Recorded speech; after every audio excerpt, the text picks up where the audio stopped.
Selamat siang Ibu Guru dan teman-teman sekalian. Nama saya Nathanael Nyala Bintang dari kelas 11 MIPA C. Di video kali ini saya akan mempresentasikan kedua ikan air tawar dan air laut. Mari kita mulai. Untuk ikan air tawar, saya memilih ikan gapi. Ikan gapi atau Poecilia reticulate sering digunakan sebagai ikan hias untuk menambah kesan alami pada aquascape atau akuarium. Popularitas ikan gapi hampir setara dengan cupang. Hal ini dikarenakan bentuknya yang unik dan cukup mudah dipelihara. Budidaya ikan gupi terbilang mudah karena tidak memerlukan perlakuan khusus, sehingga bisa melakukannya sendiri di rumah.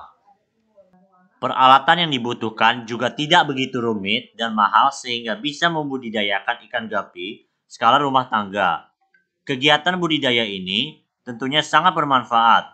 Bisa dijadikan sebagai ladang bisnis atau sekadar menyalurkan hobi ikan hias. Berikut ini langkah-langkah budidaya ikan gapi di rumah. Persiapan.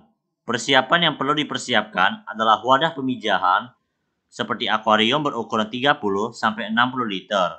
Siapkan alat pendukung seperti filter dan aerator serta tanaman air seperti Java moss atau hydrilla untuk mendorong indukan agar cepat kawin. Induk ikan gapi. Indukan yang sudah siap dipijah minimal berumur 4 bulan. Induk betina yang siap pijah akan terlihat membulat dengan warna yang cenderung kusam dan sirip tidak merekah.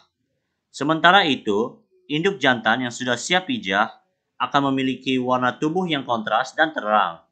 Tubuhnya terlihat lebih langsing dari sirip yang merekah. Induk yang akan dipijahkan harus ditempatkan pada wadah yang terpisah.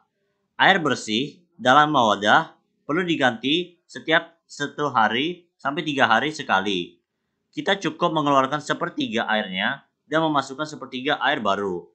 Pakan yang diberikan adalah Daphnia atau Moina sebanyak 2 kali sehari. Proses pemijahan. Proses pemijahan ikan gapi dapat dilakukan secara massal satu persatu. Namun, sebaiknya dilakukan pemijahan secara massal agar proses pemijahan berlangsung lebih cepat dan praktis. Perbandingan antara ikan jantan dan betina di dalam kolam pemijahan sebesar 1/5. Proses pemijahan akan berlangsung selama 4-7 hari. Betina yang sudah dibuahi harus segera dipindahkan ke wadah penetasan yang sudah dilengkapi dengan aerasi. Penetasan benih. Kualitas air di dalam wadah penetasan perlu dijaga dengan cara mengganti sepertiga airnya setiap 1-3 hari sekali. Masa kehamilan induk gapi berlangsung selama 3-4 minggu setelah pemijahan. Pada masa itu, induk perlu diberikan pakan 2 hari sekali berupa Daphnia atau Moina. Pendederan. Satu induk gapi dapat menghasilkan 30-100 ekor benih. Benih yang sudah keluar harus dipindahkan ke tempat pendederan yang terbuat dari bak semen. Benih ikan gapi tidak perlu diberi pakan selama 3-5 hari setelah menetas karena benih masih memiliki cadangan makanan. Setelah 1 minggu, benih dapat diberikan pakan Artemia atau kutu air. Lalu untuk ikan air laut, saya memilih ikan badut. Teknik pembudidayaannya, yang pertama, untuk memelihara ikan air laut, sebelumnya pastikan kita sangat kenal dasar-dasar dalam memelihara akuarium air laut. Mengembangbiakan ikan adalah proyek yang seharusnya dilakukan oleh orang-orang yang berpengalaman dalam menyiapkan dan memelihara akuarium air laut. Walau mengembangbiakan ikan ini tidak terlalu sulit, diperlukan pengetahuan tentang memberi makan ikan dan siklus kehidupan ikan.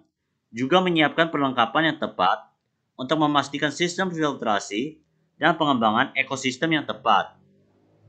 Yang kedua, beli ikan badut yang sudah berpasangan dari toko akuarium. Ikan badut melakukan pembuahan di luar, yang berarti ikan betina bertelur, kemudian ikan jantan membuahi setelah telur keluar.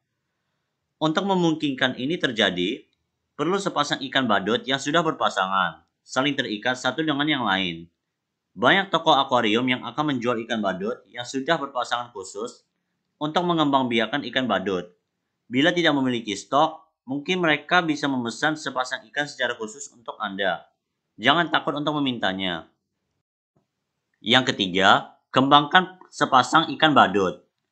Cara lain bisa mendapatkan sepasang ikan badut adalah dengan mengembangkan sendiri dua ikan badut muda menjadi sepasang ikan yang berpasangan. Mulai membeli dua ikan badut ketika masih kecil. Satu hal yang hebat tentang ikan badut adalah bayinya bukan jantan atau betina. Jadi tidak perlu khawatir tentang mendapatkan satu betina dan satu jantan. Apapun yang dibeli bisa berhasil. Ikan badut berkembang menjadi ikan jantan atau betina ketika makin dewasa. Jenis kelamin ikan akan ditentukan oleh dominasi ikan ketika saling berkelahi. Ikan yang dominan akan menjadi betina dan ikan yang tidak dominan akan menjadi jantan. Bila memelihara banyak ikan badut dalam akuarium yang sama, hanya satu pasang yang akan berkembang menjadi pasangan. Yang paling dominan dari semuanya akan menjadi betina dan yang dominan kedua akan menjadi jantan. Sisanya akan tetap tidak berjenis kelamin. Bila ingin meminimalkan perkelahian di antara mereka dan membuat perubahan jenis kelamin secepat mungkin, bisa mengambil satu ikan badut yang lebih besar dari yang satunya. Dengan begitu, dari awal jelas yang mana yang dominan. Yang keempat, jaga air dalam akuarium bersih. Ikan badut tidak sesensitif ikan lain akan kebersihan air, tapi menjaga air akuarium bersih akan meningkatkan kemungkinan mereka berkembang biak. Yang kelima, letakkan tanaman dan karang dalam akuarium. Meletakkan anemon dalam akuarium akan membuat ikan badut merasa lebih nyaman. Walau ini tidak harus dilakukan, ini akan meningkatkan kemungkinan sepasang ikan berkembang biak.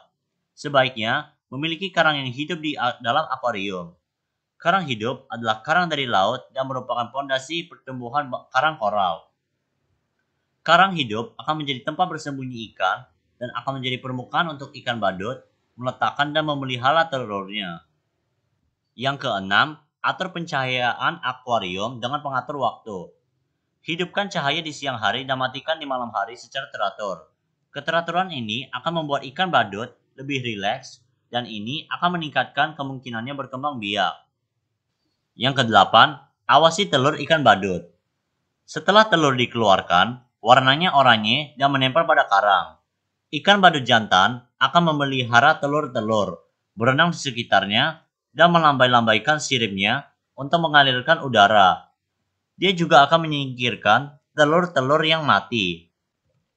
Yang kesembilan, awasi perubahan pada telur-telur ikan badut. Telur ikan badut akan mengalami beberapa tahap perkembangan. Seperti yang sudah disebutkan, warna awalnya oranye tetapi kemudian berubah. Telur-telur akan menetas dalam 7 hingga 10 hari. Perlu memberi makan bayi ikan rotifer hidup di minggu pertamanya. Rotifer adalah plankton yang dimakan oleh banyak jenis binatang. Setelah itu, bisa mulai mengenalkan brine shrimp hidup. Bayi ikan badut hanya akan makan makanan hidup. Yang ke-10, siapkan akuarium perawatan bayi ikan setelah telur keluar. Tidak perlu sangat besar, akuarium 37,8 liter akan cukup untuk merawat telur. Pastikan tangkinya tidak memiliki sistem filtrasi besar, tetapi memiliki batu udara yang mengeluarkan gelembung-gelembung udara kecil atau alat lain yang menghasilkan oksigenasi yang lembut. Terlalu banyak filtrasi bisa membunuh semua bayi ikan kecil Anda dengan mudah.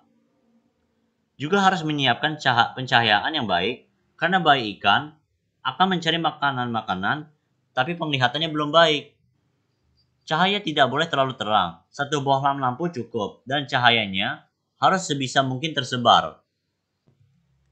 Yang ke-11, pindahkan bayi ikan ke akuarium lain. Beberapa pengembang biak memindahkan telur sebelum menetas, tetapi kebanyakan menunggu bayi ikan keluar dari telur. Karena memindahkan bayi ikan lebih mudah. Yang manapun, perlu membesarkan bayi di akuarium lain karena ikan badut diketahui akan memakan telur dan bayinya sendiri. Pastikan akuarium disiapkan di awal. Yang ke-12, beri makan bayi ikan badut. Saat masih di dalam telur, embrio akan menggunakan energi dari yolk untuk bertahan. Namun setelah menetas, bayi ikan akan cepat memerlukan makanan. Bayi ikan badut harus diberi makan rotifer hidup, yang merupakan binatang laut mikroskopik. Rotifer kadang bisa didapatkan di toko akuarium, tetapi harus memeriksa dulu untuk memastikannya. Banyak pengembang biak ikan badut menganggap lebih mudah untuk membiakkan rotifer untuk makanan bayi ikan dibanding mencarinya di toko akuarium. Pastikan memiliki persediaan yang tetap sebelum mulai proses pengembang biakannya. Bila tidak, bayi ikan akan mati pada tahap ini. Yang ke-13, ganti 20-50% air dalam akuarium tiap hari. Ini penting untuk menjaga air tetap bersih. Juga memastikan air cukup jernih untuk bayi ikan melihat rotifer yang perlu mereka makan. Yang ke-14, beberapa bayi ikan tidak akan selamat selama transisi dari bayi ikan menjadi ikan. Salah satu transisi terberat dalam hidup ikan badut adalah ketika mereka berubah dari tahap larva menjadi ikan badut remaja. Agar kesempatan mereka baik untuk berkembang, ganti makanan rotifer menjadi brine shrimp hidup agar mereka memiliki energi yang cukup untuk tumbuh dengan cepat. Juga bisa menambahkan nutrisi ke dalam air seperti yang dijual untuk menjaga karang akuarium air tetap sehat. Yang terakhir, awasi saat bayi ikan berubah menjadi ikan remaja. Bila ikan berhasil melalui transisi, maka kita akan melihat perubahan warna yang jelas pada ikan badut. Mereka akan terus tumbuh cepat, jadi pastikan memberikan makanan yang cukup dan menjaga air tetap jernih dan bersih. Sekian dari presentasi saya. Mohon maaf bila ada kesalahan kata. Terima kasih dan selamat siang.